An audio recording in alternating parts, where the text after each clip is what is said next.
My name is Scott Francis, and together with my wife, we own Twinn Bridges Farm. We've had this place for about 15 years now. Some of our best customers today are Bistro X and Matthews and Madur's restaurants, as well as Town and Brick restaurants in the Avondale area. We are pesticide-free. We don't use any nasty chemicals at all. We do everything in an environmentally gentle way. On the farm, we have 5 greenhouses.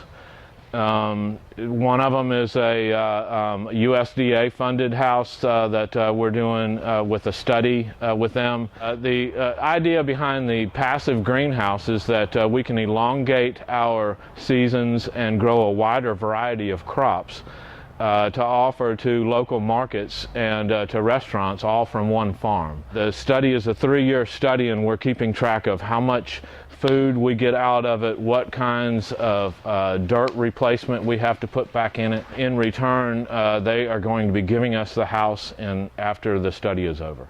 Coming in northeast Florida in the wintertime is a lot of leafy crops and some root crops. We have heirloom baby carrots, we have Swiss chard, Tuscan kale, red Russian kale. Lots of heirloom varieties of lettuces are coming in right now, as well as beets that include candy cane beets and gold beets, as well as red beets. Some of the chefs just got their newsletters this morning, and they are going to be looking over what's coming in so they can plan for their menu.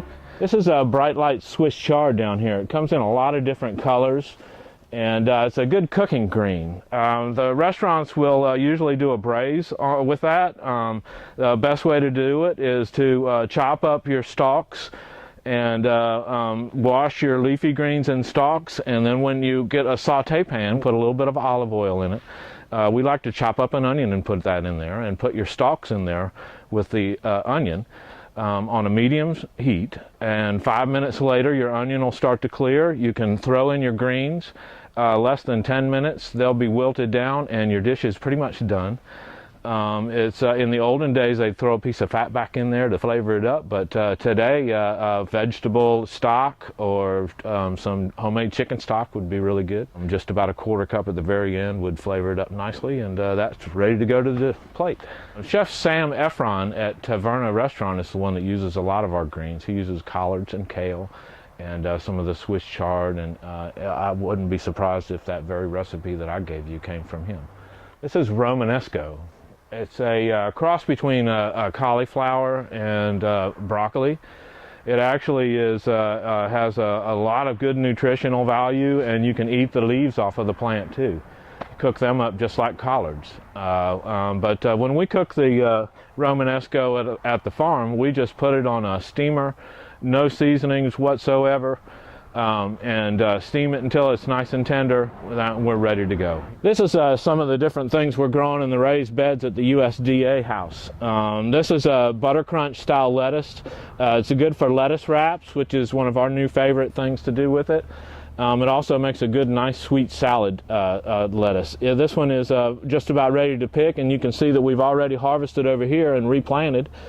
These baby ones here will be ready in about 4 weeks from now. We'll be reharvesting again.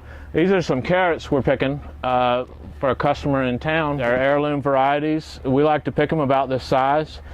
And you don't want to peel them. You just wash them off. You can use a vegetable scrubber if you want. There's no nasty chemicals in here again, I stress. So you can just eat it right out of the ground if you wanted to. I hear the nutritional value, like tomatoes, is actually a little bit better when you cook them. In the afternoon, the hens like to come out and roam the yard. This is where they get lots of bugs and things like that. They'll slowly decide that the door is open, and that's when they all come out. It doesn't take long. They love to run over. They pretty much get the whole run of the 3 acres, except for in the greenhouses where we're growing lettuces and things. We don't want them eating anything. We also don't want them in there making a mess. So we have to close off our growing areas to the hens. The restaurants that we deliver to help feed them with their scraps that from the vegetables that we carry them. They give us back their scraps. And we also go to a couple of local breweries and pick up spent grain, which is a really good source of protein for them. We have a lot of different varieties. Some of them are heirlooms. Some of them are the style that my wife always grew up with, and so we had to have a few of those.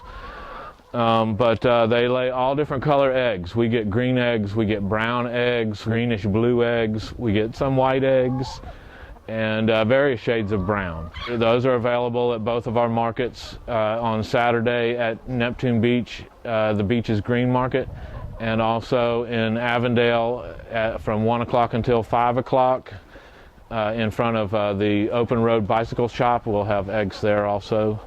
We have a contract with some of the restaurants. Bistro X really is the only one we're doing right now. He purchased 70 of the hens, and in turn we watch over them. We harvest the eggs and carry them to him to use in his pastries and in their pastas, and that's why it's so good to eat there, because they use our eggs from Twinn Bridges Farm. That van over there runs on biodiesel that we get from used vegetable oil that we harvest from the restaurants that we cater to during the week. This is what we've been working on for 15 years now, is to sell clean food, get to know people, and show them what to do with it. We get a lot of good recipe ideas from the chefs we deliver to, and in turn we get to share those with our customers at the markets. And so it's a good time coming out to our markets.